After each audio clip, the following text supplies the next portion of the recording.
And I'm gonna say something, and this was something I spoke on before on here. And this is not me trying to call out anybody or call anybody scary or weak like that. I don't, y'all know I don't do shit like that, bro. In my personal opinion, and it's just my opinion,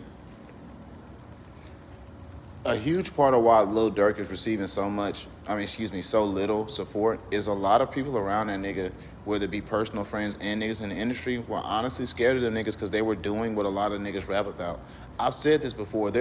There are very little crews who are actually putting belt to ass because a lot of niggas know how closely the feds and the industry are connected. They're pretty much the same thing, guys.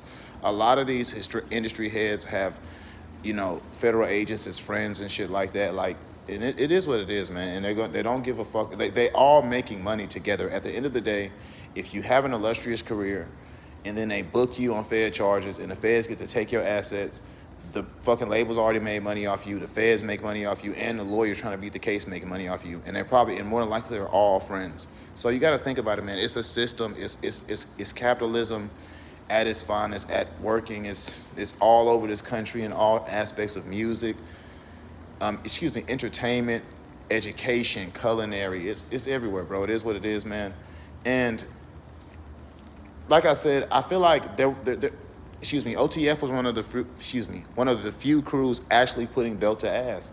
And when you think about the fact that, like I say, how many niggas was around Durk and stuff like that in the industry, a lot of people were probably afraid, bro, scared, like, hey, man.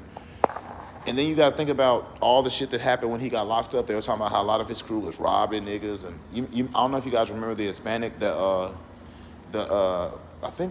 believe they say he was doing some kind of work for Lil Durk. He was recently killed. Like, they say some OTF niggas ran in his house and they tied him up, took him to a field and shot him in the head on some like crazy shit. Like, that shit is going to make niggas not, when you get locked up, that's gonna make a lot of motherfuckers say good riddance instead of free you. You understand what I'm telling you? I feel like there's a lot of good people like good riddance for Durk instead of free Durk. But obviously they don't want to get online and say it to, well, like I say, take away from their own gangster image, or just want to stay out the way, whatever it may be, whatever their reasons may be for not speaking on it. But I feel like a lot of people are glad OTF is locked up. And I think this is something Trap Lil Ross spoke on. I think this is something DJ Academic spoke on as well.